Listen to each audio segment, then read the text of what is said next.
We had the company established already. So after 2 years of strategic planning in 2012, the tribe stood the company up. And they appointed me as the CEO, and Dan as one board member, Tom Farrell as a second board member, and Bob Gochi as a third board member, all in a series of, those 4 decisions were all made at one tribal council meeting. Of course, lots of planning going into it. And away we went. And we started building the company then in 2012. 2014, we got the purchase price, and it was absolutely set in stone. And so in those 3 years, we had to hire 36 people, train up all of our operators to take over the facility. Because again, that's the unique skill set to run a hydroelectric dam. You've got to be trained to do it safely. We hire engineering staff, we hire our administration staff, and we hire, at that time, our strategy was, we're an independent power producer. We're going to produce the electricity, we're going to sell it into the market, and mitigate around the sale of the electricity we produce. And the economics at the time, with power prices being $40 per megawatt hour and forecasted to go up from there, was that, we don't need to do any more than that. We don't need to take any more risk than that, so that's what we'll do. So we did.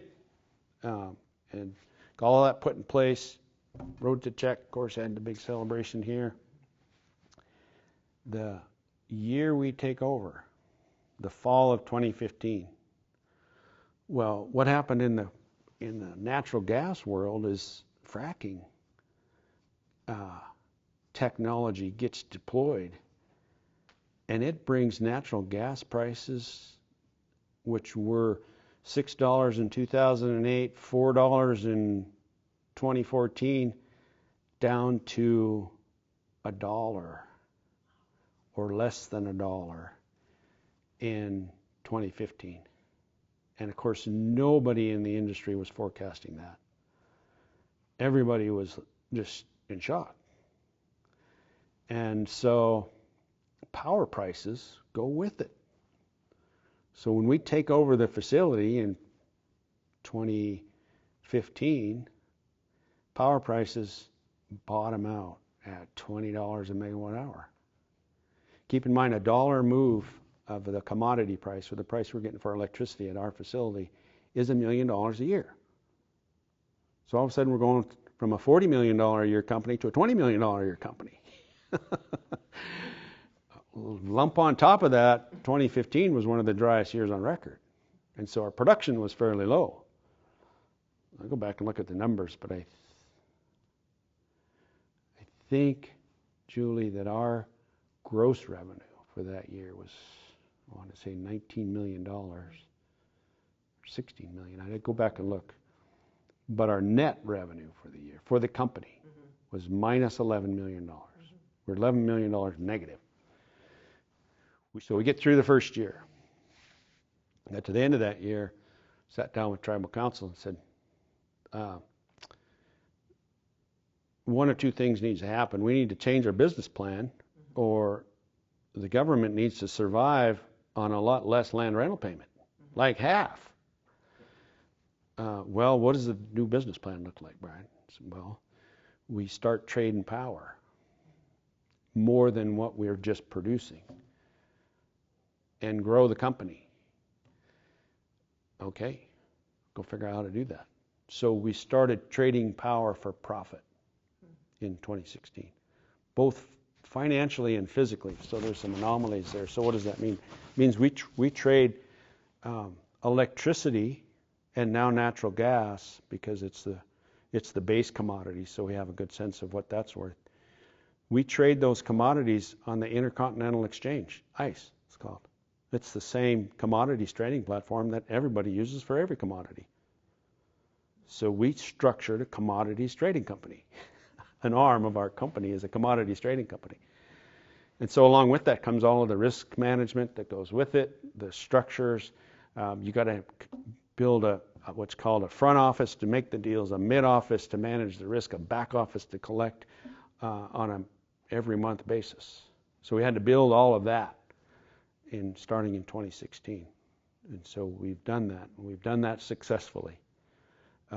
So here we are finishing 2022, 7 years in, and we will finish this year better than $20 million of net income.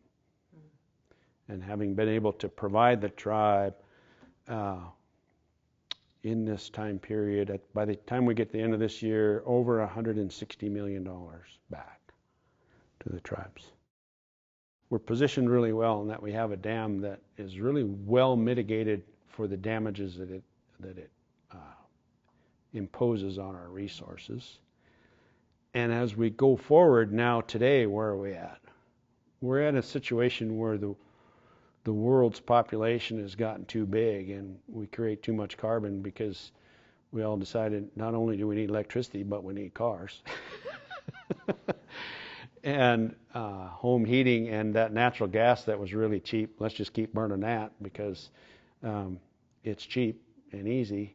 And we have carbon-induced climate change now that is real. And it's happening at rates.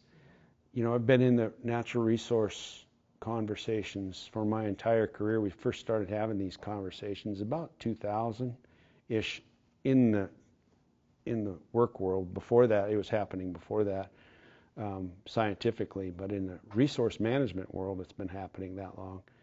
And all of the forecasts that we talked about then had these temperatures being reached way out there in the future. We're seeing temperatures that the rate that it's happening is much, much faster than what was forecasted or what was expected.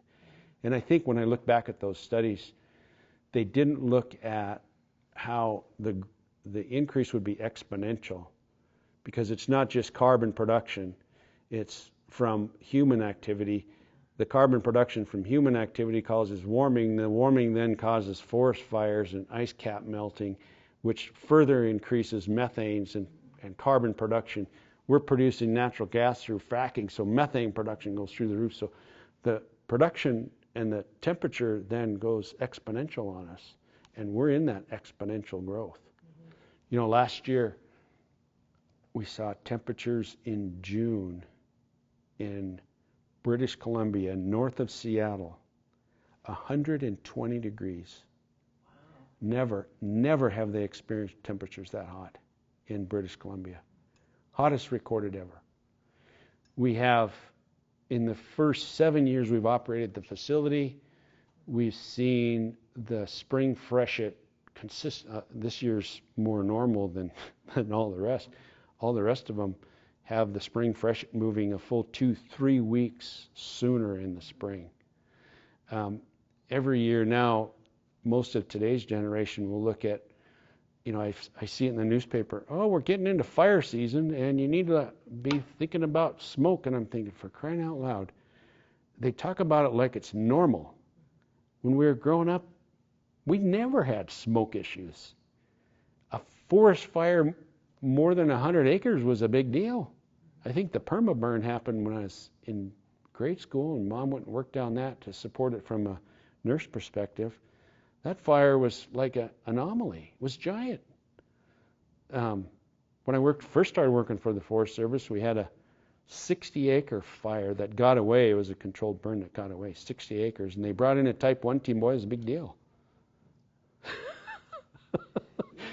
And now today, it's like a whole new normal, and people are thinking, well, that's just the way it is. No, it's not the way it is. The landscape is changing right before us. And then the way the storms come, because we have so much more moisture in the atmosphere and higher temperatures, I don't think society's wrapping their heads around, well, how does this climate change and crazy snowstorms and hurricanes and all that relate? Well, it's because our atmosphere is warmer and you have more water there, more energy. And so you get wild swings in atmospheric conditions that are happening right now. So it's like, this is happening. We need to wrap our heads around this and say, what can we do right now? Well, here we are as an energy company as part of the solution. So we have a hydropower plant. When you look at, if we want to maintain any sort of level of energy, and I'll just talk about energy in general, it needs to be converted to clean, In order to convert it to clean, that means we're quitting burning stuff for energy. That means we're using electricity for energy. And we can generate electricity without producing carbon.